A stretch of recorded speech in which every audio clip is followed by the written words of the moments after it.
So it's energy that unlocks the human magic that I'm talking about. And I want to tell you a story that I hope will illustrate this. For about 20 years, I was very sedentary. And thankfully, I had a wake-up call. And I started to run. You would laugh if you saw me starting to run the first time after I really said, I'm going to do this. I would run from one telephone pole to the next. I would be completely winded, and I'd have to walk for 2 telephone poles. The big breakthrough when I was able to run for 2 telephone poles and then just walk for 1. Well, time went on, and I began running more and more. I had a chance to actually run in the 2012 Boston Marathon. Now, I don't know if you know it, but that year was a very unseasonably warm year, and I ran the race. It was a very tough marathon. It took me 4 hours and 30 minutes, and honestly, it was just gutting it out. Absolute determination and perseverance. I was engaged, but I wasn't energized. So just tuck that in for a second. You can be engaged as a banker, but not energized.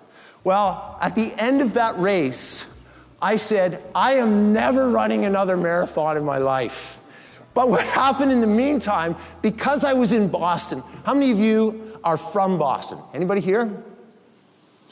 How many of you have been to Boston? A lot of hands. So the brownstone buildings, the craft breweries, the food, the history, the sports teams, I fell head over heels in love with Boston. The spectators who line up and for 5 hours stand there and applaud and support you. The Boston Athletic Association with this amazing race. I fell in love with Boston. And then 2013, after I vowed I would never run another marathon, you know what happened? We all watched it with horror as the first bomb went off. My best friend was running the Boston Marathon. At that moment, his finishing time would have put him right at the finish line, right where the bomb went off. I was madly texting, are you okay? He said, I just got through the finish line and the bomb went off. I went, oh, Stan's okay. I started hearing about the victims, 22 victims. A couple of them died. The preponderance of injuries to those 22 victims, what was it? What part of the body? The legs. For a runner watching that, of course I had empathy for the people who died, their family members, but the thing that struck me the most was people having their legs taken away. As a runner, that's how I express myself. That's taken away by this senseless, barbarous act. And so something rose up within me, and the same thing rose up in 9,000 other people around the world because they had to expand the size of the race.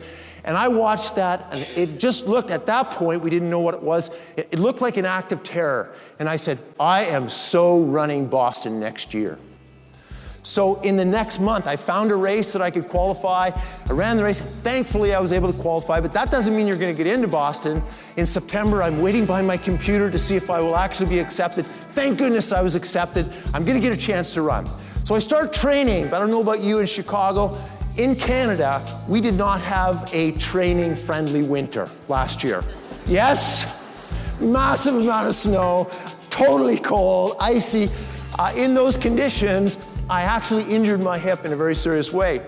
So I'm trying everything, chiropractic and massage and rollers and every kind of voodoo you can imagine to try to get healed up. But I'm at the place, I don't even know if I'm going to be able to run Boston. But I had such a strong sense of solidarity with the Boston Athletic Association and this beautiful race that had been tarnished by this senseless act. And I thought, I'm going anyway. If I have to limp the thing, if I have to crawl, I'm going to do this thing. But how can I show my sense of solidarity? I thought, I know. I'll bring a Canadian flag and say, Canada's with you, Boston, right? This beautiful race of yours was tarnished, but we're with you. No, it's not personal enough. So I thought, I know what I'll do. I'll put a Canadian flag on my shirt and it says, Canada loves Boston. I went, that's better, but that's not what is it really that I want to say? And it came to me, crystal clear. Brady loves Boston. I put that on my shirt, and everybody knows as a runner, if you put your name on your shirt, people could call you by name. But I was not ready at all for what was about to happen. I'm running the race, and it's hurting, and I'm just trying to get through it. And people are looking at my shirt, Brady loves Boston, and complete strangers were looking at me and going, Boston loves you right back, Brady. It's like, This woman, I remember to this day, she looked at me and went, "We love you too." It's like, "Thanks for coming down here, Canada. Canada rocks." So I'm going through the race and I'm thinking, "You don't owe me that. Thank you so much." That was energizing me. I started blowing kisses to people, saying, "Thank you, thank you. You're getting me through this thing."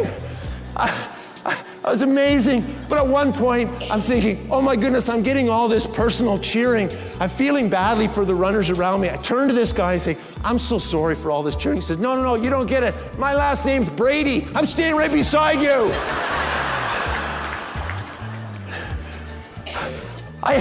I got to the end of the race, and I didn't even have my Garmin on. I just had a regular watch because I knew I was going to do so poorly. My kids were tracking me online with my little avatar, so they were in contact with my wife, Teresa, and they knew the finishing time before I did. I got to the finishing line unbelievably energized. Now let's remember, 2012, I was engaged but not energized. 2014, I was engaged and completely energized. My wife said, I said to her, "You know, it was probably not such a good time, but I had the time of my life." She said, "No, you don't get it. You just ran this in 3 hours and 48 minutes, 45 minutes better than you did in 2012. Life learning for me after that was this. It's energy that deploys your strengths, not just willpower, not just determination, not just perseverance. You could have profound negotiation skills. If your energy is low, you'll look at that tough conversation and you go, "It's going to have to happen tomorrow." You can have incredible creative skills, but you need to write that really important report. And if your energy level is low, it's not happening today. And instead, what will you do? Email. You'll manage you'll take a look at, how do I clean up my office? You'll go watch a TED Talk. You'll do anything but the value-adding activity. It is energy that drives the value-adding activities.